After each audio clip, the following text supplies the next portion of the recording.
আলাইকুম guys, this is Shahzad. Welcome to আমাদের video. কেমন আছেন সবাই? আশা করি সবাই ভালো আছেন। সো টাইটেল এবং থাম্বনেল দেখে বুঝতে পেরেছেন আজকে আমি কী নিয়ে ভিডিও বানাতে যাচ্ছি। হ্যাঁ গাইজ, ঠিকই ধরেছেন। আজকে আমি চলে যাচ্ছি টাঙ্গাইল জমিদার বাড়িতে, আমাদের অফিসের সব কলিগ মিলে। সো একটা বিয়ের দাওয়াতও আছে কিন্তু সাথে। সো ভিডিওটা কিন্তু সম্পূর্ণ দেখলেই বুঝবেন টাঙ্গাইল জমিদার বাড়িতে কি কি আছে, এখানে কি কি আছে সবকিছু আপনাদেরকে দেখাবো। জমিদার বাড়িতে যারা আসেননি তারা কিন্তু এই ভিডিওটা দেখলেই বুঝতে পারবেন যে জমিদার বাড়িতে কি কি রয়েছে। প্রথমে আমরা জমিদার বাড়িতে পার্কিং এরিয়াতে ঢুকলাম। যেহেতু বাইক নিয়েছি অবশ্যই পার্কিং করতেই হবে। আর পার্কিংয়ের জায়গাটায় আমরা সবাই ওয়েট করতেছিলাম। মাত্র 20 টাকা দিলেই কিন্তু আমরা পার্কিং করতে পারবো। সো গাইজ, এখন কিন্তু আমরা অনেকটা ঘুরেছি। এখন আছে জমিদার বাড়ির হইতেছে পূর্ব সাইডে, যেখানে আমরা সবাই মিলে হইতেছে এখানে বিশ্রাম নিব। তো এখানে কিছুক্ষণ সময় দেওয়ার পরে হইতেছে আমরা জমিদার বাড়ির যে মেন যে ফুটেজ এগুলো আপনাদেরকে দেখানোর চেষ্টা করব। তো এখানে আছে হচ্ছে আমাদের শ্রদ্ধেয় মানিক ভাই, বড় ভাই। এরপরে হচ্ছে এখানে ফারুক ভাই আরেকজন, আর এটা অবিবাহিত তুর্য। আর এই হইতেছে আমাদের শ্রদ্ধেয় বড় ভাই বস, চার বিবাহিত না। এ হচ্ছে ইমতিয়াজ ভাই, এ হচ্ছে মাহফুজ ভাই। আমরা সবাই মোটামুটি এখানে সবাই আছি। এখানে আমরা আড্ডা দিব। তারপর বেশি না, আমরা হয়তো বা 20 মিনিট এখানে বিশ্রাম নেওয়ার পরে মূল ফুটেজ আপনাদের দেখাবো। সো সবাই দেখতে পারতেছেন। এখন দেখবেন কিভাবে করে ইমতিয়াজ ভাই আমার এটা খুব সুন্দর করে দিয়ে দিল।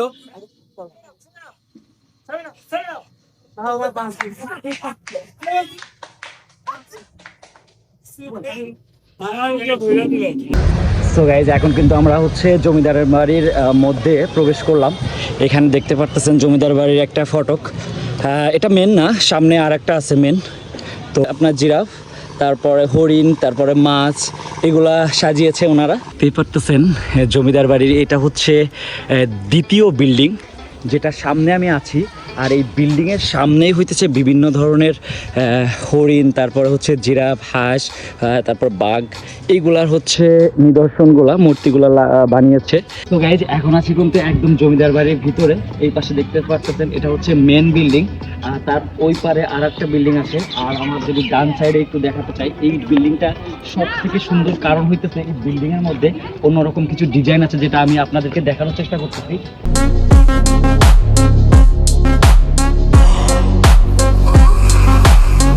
আচ্ছা, এটা হচ্ছে জমিদার বাড়ির ভিতর দিয়ে একটা গলি, যে গলি দিয়ে হইতেছে এর ওই পাশে যেতে পারবেন আপনারা ভিতর সাইডে। এটা যদি একটু ভিতর সাইডটা একটু দেখাই, এই দেখেন কতটা সুন্দর। এইটা দিয়ে দোতলায় যায়।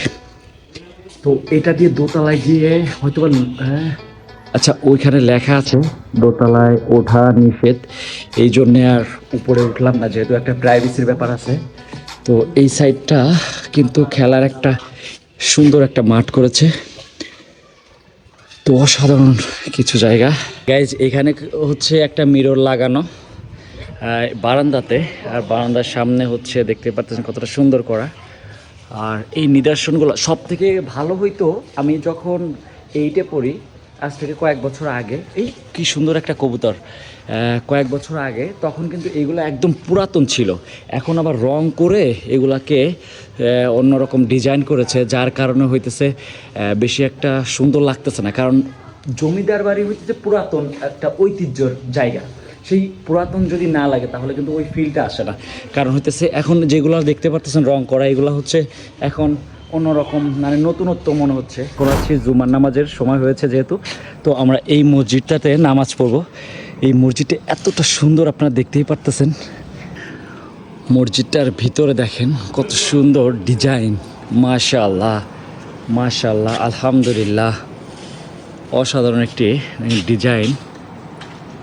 মাশাআল্লাহ, এই যে আমাদের ফারুক ভাই অজু বানিয়েছে।